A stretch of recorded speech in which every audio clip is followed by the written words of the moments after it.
Old dudes, we up.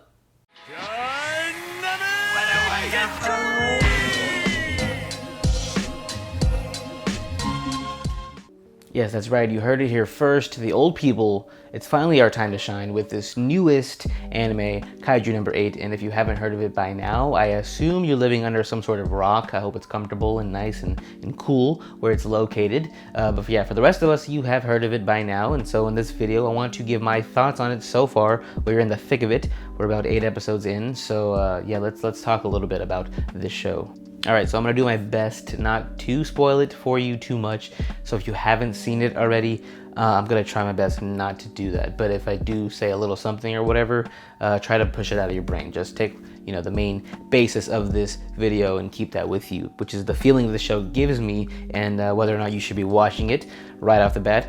Of course you should be watching it. And I mentioned earlier that it's for the old men because this is a love letter to the older people who enjoy manga and anime. I don't know if that take's been said before, but it probably has, because that seems to be the driving point of the show, is that, hey, how old you are don't matter. Pursue your dreams, go for them. It doesn't really matter, just as long as you're actively trying to achieve it. Hey, that's admirable. So the main story will follow Kafka Hibino. He is our main guy here. He works for the cleaning service, basically, in this world. It's Kaiju number 8, so clearly there are kaiju in the world. So, like Godzilla and Pacific Rim type creatures, those guys, they attack Japan all the time. And they do it so much so that there's a dedicated defense force that fights them, but also there is a dedicated cleanup service that cleans up the messes after them. It's kind of like, I think Marvel did it. They did a show about it. I don't know what they're called, but basically they clean up after the superheroes come in and destroy the city. Pretty much our main guy works for that. And yeah, he is a 32, I believe at this point, 32 or 33-year-old man who has he's been failing for years to join the defense force. He can never pass the test. Basically, he can't pass the written portion, or he can't pass the physical portion, just because he's not technically gifted in that way. So he just settled for cleaning up the city. This is the closest he can get to being part of the kaiju world and kind of doing his part to help out. But we learn along the way that the other driving force that he wants to be a part of this Japanese defense force, kaiju defense force, at the end of the day is because the person he grew up with, Mina, is the leader or the current captain of the defense force. And as children, they promised each other that they would join the defense force and that they would always be, hand in hand, right at each other's sides. And somewhere along the way, Kafka fell behind, and now she is reached the pinnacle of it. And he sees her every day on commercials and advertisements, and he's like, man, I sure wish I could have followed through with that dream and been there by her side, because I promised her after all. And I'm here just cleaning up trash after basically they come in and wipe it out, and I don't even know if she remembers me or cares about me or even remembers our promise at all. So that is the base reason why this man is doing this, and that's just the character trait that we're given right off the bat, is that he is pretty much a failure who is just living day by day, which I think a lot of us can relate to, which is why I think a lot of us are drawn to it, at least a lot of older viewers of the show that, at this point in our lives, it's just, we've gone through so much and we haven't been able to achieve dreams that maybe we have had for ourselves that we set along the way, and we're kind of just working a dead-end job, and we're just like, you know what, it's too late for us, and we just have to just deal with it and, just get by day by day, basically, until a new recruit joins the cleanup force. Reno comes in as a hot shot, and he's like, I'm only here going to be for, just 2 weeks, and I'm out of here, I'm testing, and I'm moving up the ranks. So, fuck all you guys, basically. You guys are just washouts. You guys have given up on your dreams long ago, and, stuff happens, kaijus attack, Kafka ends up saving Reno, and pretty much the little guy's like, hey, you know what, this old man, he's got spunk. He might not be talented or smart, but he's got a lot of spunk. And they form a bond quickly, and it is a nice relationship because Reno pushes Kafka, and he's like, you know what, you, like I mentioned, don't have any talent, you're not particularly smart, you're not strong, but I feel like you need to be doing more than just this. And I like that relationship they have, that driving force. Like, Reno is always behind him, like, come on, let's do it. I want to be the one to push you to do it, because I see you as my elder, and I do respect you in a way. But I feel like if you don't want better for yourself, how am I going to respect you at the end of the day?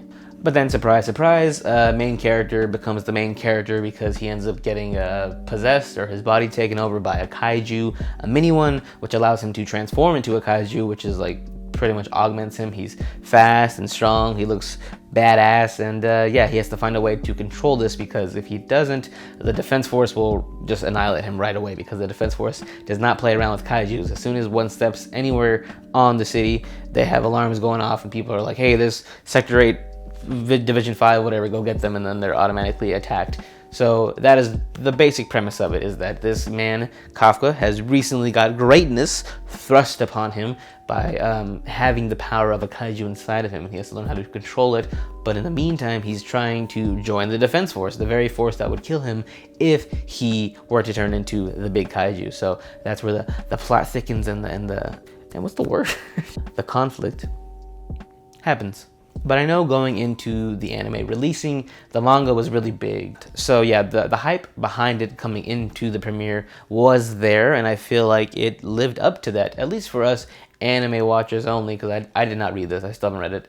But for the manga readers, I'm not quite sure what their barometer is for this. I don't know if they're disappointed or sad, but I did hear that the first few episodes, they were kind of like, oh, this is a little slow, we need it to be a little faster. But I feel like that's just any anime when it's premiering, that they have to establish everybody in the story and these connections, we have to form bonds with them. So I'm digging the show so far, and I feel like a lot of people are, at least people who just watch it strictly, because it's doing all these things that I'm not used to seeing in shows, but just the main character being as old as he is, and it just funny seeing people bounce off of him, because like so much so in our culture now, especially like with TikTok and like the Gen Zers, they're focused on, if you're older than like 21, you're old. You're basically, you're washed, to give it up. I don't know what you're doing anymore online or driving anything. What are you doing? You're old. And that is pretty much everybody who sees Kafka whenever he joins or whenever he's testing to become part of the defense force. They're all younger than him, and they're all just like, yeah, this guy's old.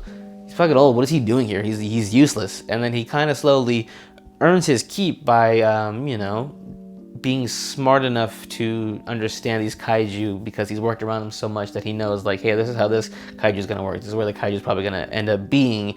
This is how it produces whatever. So he earns his trust of his colleagues and people along the way, and they kind of start respecting him. They're like, you know what, maybe old people, they're kind of cool. They're old, but, we get it. We get it why you're here. And that's what's so cool about him and Reno's relationship, is because the whole time Reno's like, yeah, you are old, but also he's seen the side of him, of Kafka, that people haven't seen, and he's just like, oh, he has my respect, so much respect, and I'm doing my best to protect him and defend him. And I think that's really nice. It's like a younger brother and older brother relationship, because they're not old enough to be like son and dad. They're just close enough in age to be just like, hey, brothers. And it's nice to see that relationship be handled that way, and show you like how much respect he has for his elder, even though he's just a complete moron. And it's just one of the funniest shows that I've seen in a while. They're not so much focused on the action in the first few episodes. The first like 3 or 4, you're probably gonna be like, where's the action? There's some scenes, but a lot of it you're gonna be relying on the storytelling and the comedy of it, and the comedy is just really funny. There's the one scene where he's running and the milk's coming out, or the pee, I think it is actually, is coming out. That one is a little excessive, but for the most part, it is just like a hilarious show, and I think it's strong that it's using its comedy to carry it. It's not just relying on its action, and it's so easy to do that, especially with like shows like God of High School and what was the other one that just came out, like Baki and all them. They're carried on their action alone, so it's nice to see someone do like something different. Their comedy is what's carrying them. Their characters, the relationships that they're building, that's carrying it. It's not just, hey, here's a cool fight scene. But there are cool fight scenes, and the action, when they do it, it feels natural, it feels fun and flowy, especially with the low-key spoilers here, so if you haven't seen the show. Kaiju number 9, when he makes his appearance first, and him and Kafka fight, that fight scene, it was really cool, and just seeing him, like the way he moved and the way they clashed, and it felt very like strong, and the action flowed very nicely, and I liked it. And oh yeah, especially with him and the captain as well, that whole like the speed of it, I'm digging the action. The action definitely is not a downside of the show. It's just like a cherry on top of the show itself. And it's just nice to see a show that's not so much focused on like high school romance. There seems like a little bit of romance that could be happening with Kafka and Mina eventually, but it's nice to just see like, hey, this is an adult, this is his adult problems that he's dealing with. He has to figure out how to just achieve this dream that he's worked so hard on. He's not like distracted by this little like, oh, does she like me? Does he like me? And it's cool to see that because, you know, it's just something that we've gotten so used to. So seeing a show that doesn't really do it like in your face about it, I'm like, oh, this is nice. I like this. Again, because maybe at that point in time, that age, we're kind of like giving up on love at that point. We're like, you know, I haven't found it by now. That's secondary to me right now. It's my career. I got to focus on that. But he does still have his like childlike wonder, and his humor is very childlike, which is cool because I feel like a lot of us, again, can relate. We don't ever really grow out of what makes us laugh or what kind of makes us smile unless we're like just completely dead inside, which he's not dead inside, even though he's not really living up to his potential. He still finds like joy in little things here and there, which is nice to see because it's not like, again, they're not like beating you over the head like, oh, you're old, just give up. No, they're like, you know, so what? You've entered like a second part of your life. You're not, the first part, your adolescence is gone and your early adulthood. Now you're entering your upper adulthood, your older adulthood, and now you can just live this part of your life and you don't have to just give up completely. It's a new beginning in so many ways. I'm interested to see, I'm sure it's not like a big drop off, but like the demographics of the show who watch it, people who are enjoying it, like with the, you know, 25 to 35 year olds being enjoying it more than like the, you know, the 24 to 17 year olds. Like, do they like this show as much as I do, or the people who are my age? Do we like it more because of this and we're relating to Kafka, or do the younger people just see like, oh, it's a funny guy, but like the other characters around him, like Mina and the other captain and Reno, they're sick. I like them. I like the action, the fighting, whatever. That'd be cool to see like, hey, you know, is it enjoyed as much if you're younger? But again, we're only at the halfway point.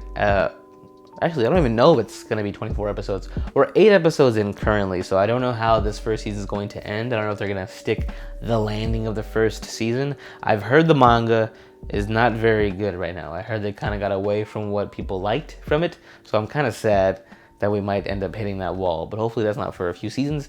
But this first season so far, what we've gotten, I really enjoyed it. I do like the change of pace compared to the other shows that I'm watching. It adds another layer to all just the basic battle show that I'm watching. This is a little comedic, a little heartfelt, and that's nice to get when you're watching several different shows during the season. It has been a standout for me this year, but also just overall in the past few years, shows that I've watched. This has been a standout. It's lived up to the hype. I was kind of a doubter at the beginning, seeing and hearing stories about what the show's about. I'm kind of like, you know, well, I'm over that or whatever.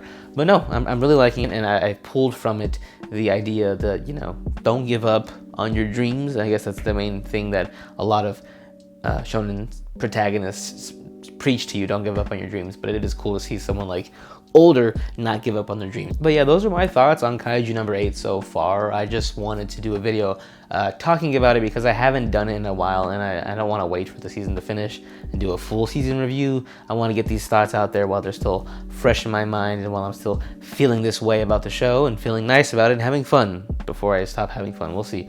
But yeah, the show, I do recommend if you haven't watched it, check it out. The first 3 episodes, go ahead, do the 3 episode rule, see if you like it. But yeah, maybe you won't because you're younger, but if you're older, you definitely will like it. You'll find something to like about it. It's a good show overall. You don't have to be any certain age to enjoy it.